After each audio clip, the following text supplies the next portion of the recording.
Baby, can we still shine? Tell me that we'll be fine. Always feel the love. Yeah. What if they alright? Still shine. Tell me that we'll be fine. Always feel the love. What if they alright? Baby, can we still shine? Tell me that we'll be fine. Always. Tell me that we'll be fine. Always. Hello, I am Whitney Kobrin, and welcome to Love Kung Fu. Today, our question is, do you fight fairly? This is a huge topic when it comes to relationships of all kinds, especially our loving, intimate relationships. So let's just jump right in and start with, what are the biggest offenses of fighting unfairly? Well, the first one, which is probably going to be very obvious, is name calling and insulting. It is never okay to call your loved one a name. And this happens often when we're very frustrated, we're upset, we want to release some of our anger, and we direct it at our partner. So we call them a bad name, or we insult them and say, oh, you're just like your mom, you're just like whoever. And it's just not fair, and it doesn't lead to any sort of resolution. It just makes the fight worse, brings things deeper. This can also look like threatening. So when you're insulting someone, you can be threatening to leave, threatening whatever. And when we threaten, it's not conscious, it's not strategic, it's just out of anger. And I know from raising kids that empty threats really are a relationship killer, because if you say, oh, I'm going to leave if you do this many times, and then you don't, it doesn't have any meaning anymore. So the next big offense in fighting unfairly is the silent treatment. It's also known as stonewalling. This is where you don't talk to your partner for an extended period of time. So I know that sometimes we need to take a break. Sometimes we need to let go, cool off, step away from the conversation. That is totally healthy, totally okay. But when you linger in that space for hours, even days, even sometimes weeks or longer, it becomes very unfair, and it's not going to help the situation. It's only going to make it worse. When you don't talk about your feelings or the situation, and you're not able to communicate about it, it just feeds resentment or hatred towards each other. And we all know that is a relationship killer. So silent treatment is an unfair practice. We need to take our time to cool off if needed, but then come back, reconnect, and talk through the situation. The next big offense is blaming. Blaming can come in a few different flavors, if you will. One is that when we fight, we're just concerned about who's right. So it's, well, you did this, and that's why I'm right and you're wrong. And you've probably heard this old adage, do you want to be right or do you want to be happy? And I'll tell you, they're not mutually exclusive. You can be both, and it doesn't mean that you have to give in to your partner all the time. It just means if you're fighting over who's right or who's to blame, then you're answering the wrong question. You're fighting about the wrong thing. Because once you get to a point where you decide, okay, fine, we've argued this out and decided that I'm right and you're to blame, well, there's still no resolution there. That's not a resolution. So blaming is a pointless endeavor in fighting with your loved one. Blaming can also involve fighting over these little details and nitpicking, and usually that will just go over the other person's head. Like if somebody, let's say, partner was supposed to come home and bring milk and they forgot it. Well, are you going to fight over, well, I was at this store and then they didn't have it, and then I went to this one and then I just totally forgot? And it doesn't matter. The fact is, the person that you didn't get the milk for feels bad, and that's what you want to fight over, and that's what you want to communicate about is, I feel sad and disappointed that it wasn't done. And it doesn't matter what the reasons are. So when we find ourselves nitpicking over these little details and deciding who's right, who's wrong, who's to blame, who's not, it just doesn't lead us anywhere good. Another thing about blaming is when you point the finger at someone else and say, you are doing this or you did that to me, it will always trigger defensiveness. So think about it. If someone was blaming you for something, your knee-jerk reaction would be to defend yourself, to come back and say, no, I didn't do that, or no, I didn't mean it, or that wasn't my intention. And when we start to defend, then it becomes defend, offense, defense, offense, defense, and that's how we escalate fights, and leads to the next big offense, which is yelling. Yelling is not helpful in relationships. So I know that there are some people out there who speak loudly, they're boisterous, they yell all the time easily. I know when I spent a year living in Italy, before I understood the language, I thought everyone hated each other in the family. Turns out they were just loud people that yelled everything, including pass me the salt. So yelling is a tricky area, but what you really want to do is be able to communicate levelly. And you know this because you've all had, I know I have, we've all had those fights where we begin to yell. And usually what happens is one person gets upset and they start to yell, and then the other person wants to be heard over them, so they start to yell, and it just escalates like so. So I'm going to also give you some tips. So I'll give you some tips about how to avoid yelling. Number 5 of the big offenses is avoiding conflict. So part of fighting fairly is being able to talk about things, being able to bring things up. Because when we avoid conflict, resentment builds. And I love this photo because it's her trying to avoid conflict, but what she doesn't realize is she's actually escalating the conflict by not participating. And this is something that a lot of people do when they've been conditioned to become a people pleaser. Recovering people pleaser here, so I can relate. And I know that a lot of us have been conditioned to just be easygoing, easy to get along with. Some of us confuse feminine energy for people pleasing, which they're not the same thing, and they don't, you don't have to be a people pleaser to be feminine. But many of us will just go along to get along. And what happens though is you end up feeling unheard, unseen, unappreciated, and like you don't have a voice. And many people who end up in that type of role in the relationship, they blame their partner and say, oh, well, my partner is so demanding, so controlling, so unfair.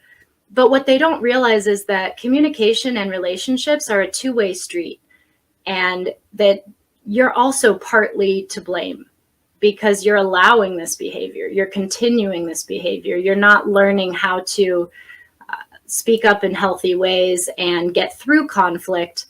And most of this stems from our childhood or our early years where we learned that fights are scary.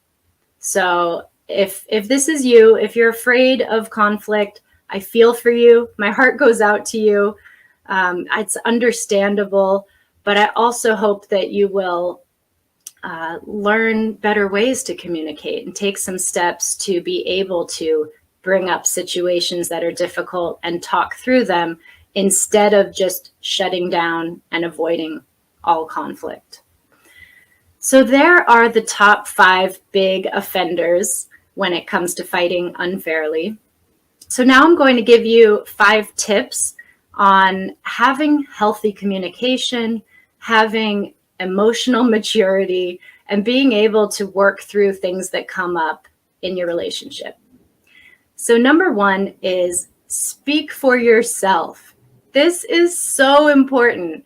And I teach all of my clients these scripts and tools where you focus on sentences that start with I, because you can only speak for yourself. You're only in your own body, in your own feelings, in your own thoughts. And that's where we need to start when we have a conflict that comes up. So you want to speak about what you feel and what you need. So you say, I feel sad when this happens, and what I need is whatever it is that you need. And that will help bring resolution to the situation. When you say, I need this, then you are able to tell your partner what it is that will make you happier. And your partner is then able to come back and take care of that. Be your hero. And if it's more complicated than that, at least you have an open dialogue and you're able to negotiate and compromise and work through those things. But what's not fair is to tell another person how they feel or how to feel, or make assumptions about what they're thinking or what their intentions are. So when we say, you always do this, you are sticking up for him and not me, and you, we're escalating the fight. We're yelling, we're blaming, we're not speaking on our own behalf. So when we can focus on just talking about myself, I feel this, I think this, then we're able to move through the conversation without triggering their defensiveness and then starting that back and forth battle. And that leads to the next tip, which is to be curious. So instead of telling your partner what they think and what they're doing and telling them all about them and saying, well, you're this and you're that and you always do this, instead of that, I want to challenge you to be curious. Ask questions. So if you think you know what's going on with them, instead of telling them what's going on with them, ask them. Say, are you feeling this? And let them explain and talk through it. Or you could say, were you thinking this when you did that? So instead of just assuming you want to be curious and ask questions. And when it comes to asking questions, you want to even ask the hard questions. So this is, this will come up sometimes, and it comes back to avoiding conflict. So instead of avoiding conflict, it's important that we're able to open up and ask the hard questions. And when we're curious, it also creates more opportunity for intimacy. So with these tips that I'm giving you about fighting fairly and having more emotional maturity, they're ways that we can turn conflict into an opportunity for more connection, more love, more respect, and more connection. So by being curious and finding out more about your partner, you can create a safe place for your partner to be vulnerable and honest. And when you accept them in their vulnerability, that's what creates intimacy in your relationship. The next tip is to be accountable for yourself and take responsibility for your own emotions. And I'm talking to both men and women here because we all have emotions. So if you get angry, take a minute to cool off. We live very stressful lives these days, and everyone's bound to get overwhelmed sometime. Everyone's bound to feel strong emotions, to get upset.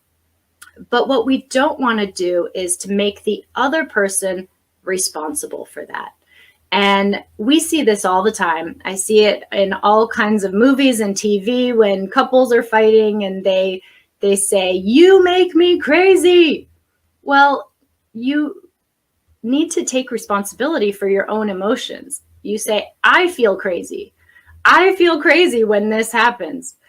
Because again, when we say you and we blame someone else for something, then we just trigger their defensiveness, and then the battle starts back and forth. So when we can take responsibility and accountability for our own emotions, we're able to continue the conversation towards a resolution instead of just getting so mad that we blow up and leave. Another thing is that with this stressful life that we live, a lot of times people don't take the time and effort to de-stress. You know, if you are one of those people that you know that you should be doing yoga, or you know that when you do meditate, you feel better, or when you were speaking with a coach or a therapist, things were going better. But then you get out of the habit and all of a sudden you're just work, stress. And then you bring it home and then you take it out on your partner. And that's just not fair. It's not fair for you to take your stress out on your partner. I see this a lot with single women too, where they are carrying the world on their shoulders. They're taking care of themselves, sometimes kids, the house, the bills, the work, and they're overwhelmed. And again, it's really important that you learn to de-stress. It's really important that you build time into your life to let go of pressure and stress, relax, have fun, dance, enjoy yourself, whatever it is that works for you. And it's important that if you don't know what de-stresses you, that you find out. Because if you carry all this tension and stress in you, it's going to show up in your love life. So with single women, a lot of times they bring it into their dating life, and then they just have a bad attitude towards all men. They're just frustrated, cranky, or they treat guys disrespectfully or in any way that they want and take advantage of them. And what I've seen is a lot of this attitude comes from just being too stressed out and not taking accountability for those emotions. Number 4 is to set boundaries. So if your partner is yelling at you, set a boundary. Tell them, I'm not okay staying here and being yelled at. Whatever it is that is not working for you, that is not okay, set a boundary. Let your partner know that's not okay. I'm not available for that. I'm not going to tolerate that. And if you do that again, here's what's going to happen. You know, if you say, for example, we need to fight fairly, and you're yelling right now, and I'm not going to stay here and be yelled at. So we need to either calm down or take a break, or I'm going to go in the other room. That's setting a boundary and setting a logical consequence for if that partner doesn't respect that boundary, what you'll do. And again, we don't want empty threats. We want something that you will actually do if they don't honor that boundary. So what does it mean when you can't speak up for your boundaries? So again, we have a lot of habits and patterns that make us afraid to speak up about a boundary because we think that it's going to escalate a fight, or we've had experience in the past where it has. So this means that you have a comfort zone. You know, we all do. We all have a comfort zone. But sometimes setting boundaries is outside of someone's comfort zone. And it just means that you're afraid. You know, it's something that scares you. So that's okay. It's understandable. But if you want a different result than what you're currently getting, then it's going to be imperative that you learn to step outside of your comfort zone, to do things that are going to feel uncomfortable. And I was just having a conversation with one of my love coaching clients about assertiveness, because she is one of those people that has always been a people pleaser, who has always felt that she doesn't have much of a voice, stemming all the way from childhood. And I told her, you don't have to think about being assertive as some big, huge goal that's outside of you. All you have to do is just speak your truth about how you feel in the moment. And that's not nearly as scary, I think, as, oh my gosh, I have to become an assertive person. I'm not an assertive person. I know these other people that are very assertive and maybe even borderline rude and demanding and controlling, and that's not me, and I don't want to be that. So if you're someone that's afraid of speaking up, of setting boundaries, then I encourage you just to think of one small step that you can do, which is, I feel whatever. So if someone's yelling at you, you don't necessarily have to come at them and say, you can't yell at me and I'm being assertive and I'm taking a stand. I mean, you can, you absolutely can. But you could just say, I feel scared right now, or I feel afraid right now, or I feel upset right now. And just start there. Just start there with something little, which can grow into you learning how to become more assertive. Because if you don't ever set boundaries, you're not going to be happy. You know, it may work for a little while where you go along to get along and you avoid conflict and try to keep the peace. But if you've been in this kind of relationship for any amount of time, you know that eventually the stuff hits the fan and all of a sudden you need your voice and you need to speak up and speak out against something. All right. So finally, number 5 of our healthy, conscious communication tips is work together. If you're in a relationship with someone, or even just dating and getting to know someone, keep in mind that you're both there for the same reason. You both want to be in a loving relationship. You want to feel supported and respected and loved by your partner. So you both have the same goal here. So it helps to think about that there's me, there's you, and there's the relationship. And sometimes when we get into a fight where it's about me versus you, it becomes a battle. But if you bring in this idea of the relationship, so instead of just fighting over what I think, what I need, what I said, what you think, what you need, you can bring in the idea that what the relationship needs. And that's when you guys can really come together and work together. So again, with the simple example of, let's say a partner was supposed to come home and bring milk. They couldn't find it or forgot, and the other person was upset when they got home. Well, instead of arguing over who was right, who was wrong, who did what, why it happened, which just won't get you anywhere, it doesn't matter. It's important to just say, well, what the relationship needs is for us to come back together to a loving, connected feeling. And so by speaking up and saying, I feel disappointed that it didn't happen. And then the other partner says, I'm sorry you feel disappointed. You know, I definitely didn't mean to disappoint you or hurt you. You know, I love you. Let's go out and get it together. You know, the ultimate goal with any fight or argument or conversation or conflict, the ultimate goal is to come back together in the end. You know, you're on the same team. You're not opposing sides of a war that need to conquer each other. And I know this is a big concept that can sometimes take quite a long time of self-discovery to uncover your own patterns and figure out ways to work around them and adopt these new healthy patterns. But I do also know that it's possible for anyone to improve their communication skills.